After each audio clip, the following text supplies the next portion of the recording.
Now, please note the following story carries content of a sensitive nature. Police in the Eastern Cape are investigating the alleged rape of a 5-year-old.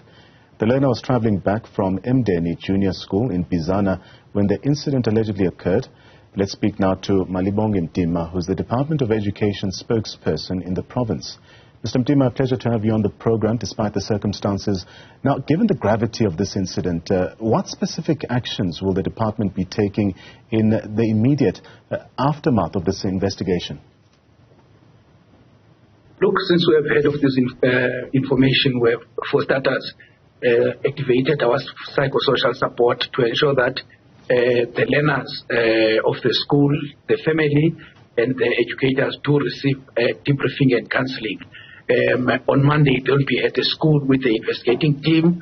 We've also, the matter has been reported to the police to ensure that also police do intervene and investigate. Internally, the department has launched an investigation to check whether there has been no negligence when it comes to handling this matter. We are anticipating a report before the end of this week. So could you elaborate on the department's stance regarding accountability, especially for anyone found negligent in their duties leading up to such an incident, as you mentioned in your statement? Normally, on instances where, remember, the South African Schools Act states that learners must be supervised at all times, and if they are sent home, there should be a communication with the parents so that they can be fetched, and or a person responsible for that can do that. Number one. Number two, also the Educators Act does emphasize that the supervisory role must be played by educators at all times. That's why we're going to check whether this was an act and or it was not. And also, if it was, heads will have to roll because one learner is too many. I mean, one life of a learner is too many. And want to send a signal that these are our national treasures and we are willing to do anything to protect them. But how does the department then plan to address the broader societal implications and the need for a moral reset in communities following such a heinous act? Look, we are going to be working with various stakeholders. That's why Monday there's going to also be a meeting where we're going to meet with various stakeholders to ensure that also community members do play a role, despite the fact that police will be investigating. But we want to ensure that we work with social development to ensure that we educate our people about the importance of reporting these kids and also looking after them because they are tomorrow's leaders, number one. Number two, like I said, there's going to be within the school, there's going to be a debriefing session to ensure that at least people are, before they are integrated into the schooling system, they are cancelled. Despite that, the MBC is making a clear call to all moral groups, including your traditional ones and or religious ones, to intervene in this matter because if a society is devouring kids like this, it means we'll never have a future. Hence, we are saying we call upon everyone to work with us and the police to ensure that culprits who have done this can face jail time. And we know that this is going to leave a scar to the learner. But with our intervention, with social development, we hope that such will be able to uproot it with a debriefing and consistent counseling that we're providing.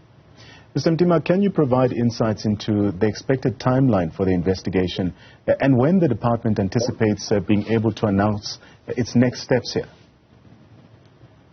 The investigators should land at the school on Monday, and Wednesday we should be having a report handy. We'll be making a pronouncement about as the department as to what will be happening next and or what are the outcomes of the investigation. Remember, on Monday, there's going to be a preliminary one which will normally give your terms of reference as to which one must we focus more on. Despite that, like I said, we also want to ensure that we rope in the SGPs and the community members. But what support mechanisms are in place for the affected family, the classmates as well, I'd imagine, and the school community as they really navigate the aftermath of this traumatic event?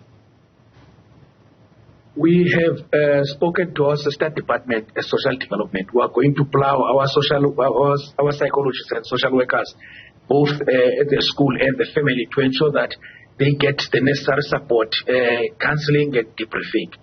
so that at the end of the day, when we integrate them back into the schooling system, at least they have been debriefed and cancelled. They are ready to continue with the schooling. That we want to ensure that it's going to start tomorrow morning.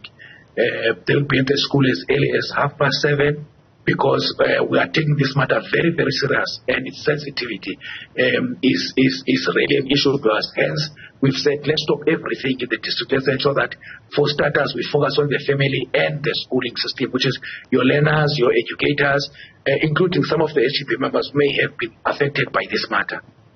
Let's speak about the collaboration between law enforcement agencies to ensure this swift and thorough investigation as urged by the MEC for Education in that province. Look, as the department, we know that we cannot do this alone. Hence, we have called upon the police to intervene through the reporting, but we're having a multi-stakeholder meeting that is scheduled for Monday, so that we're able to also talk to this community policing forum.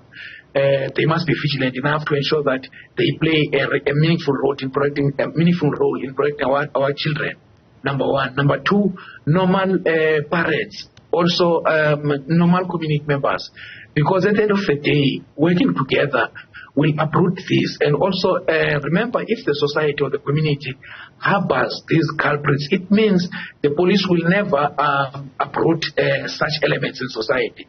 Hence, them being called to join hands will assist us to ensure that the investigation is fast-tracked. Number one. Number two, sister departments that have been called, we want to ensure that they play a meaningful role also to in the reintegration of these people into society, because they will start with the debriefing, then counseling. If others need more counseling, they will be referred so that such can take place, because we know that people vary in the way they take such incidents.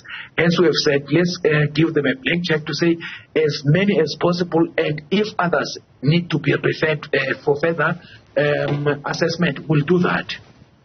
So I want us to get to the nub of a point that you made a short while ago, to understand what ways will the department's education's social support services be activated to really provide a debriefing and counseling for those who are affected by this incident. You did mention that this matter will be treated with the speed that it deserves. Yes, we like I said, our district-based psychosocial support, we have already had a meeting led by the district director. We had a virtual meeting where we're activating them. As we speak, they are preparing for tomorrow. Some of them were looking for a vehicle so that tomorrow morning they can be there on time. Their role, as I said, with the Department of Social Development, is meant to ensure that they do debriefing to the affected learners, to the educators, including some of the SGP members. We are not going to leave behind the family, because it's also it's one of the primary members that we need to ensure that we support.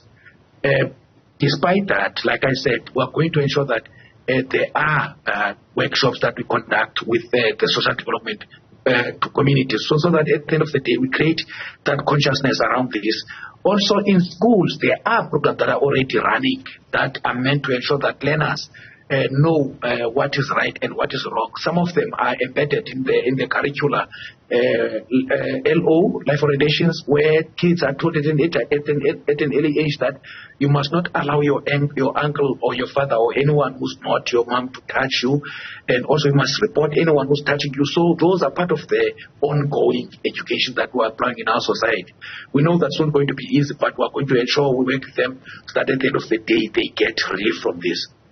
As we conclude this interview with the Eastern Cape Department of Education spokesperson Malibongwe Mtima, we do acknowledge the severity and distressing nature of this incident.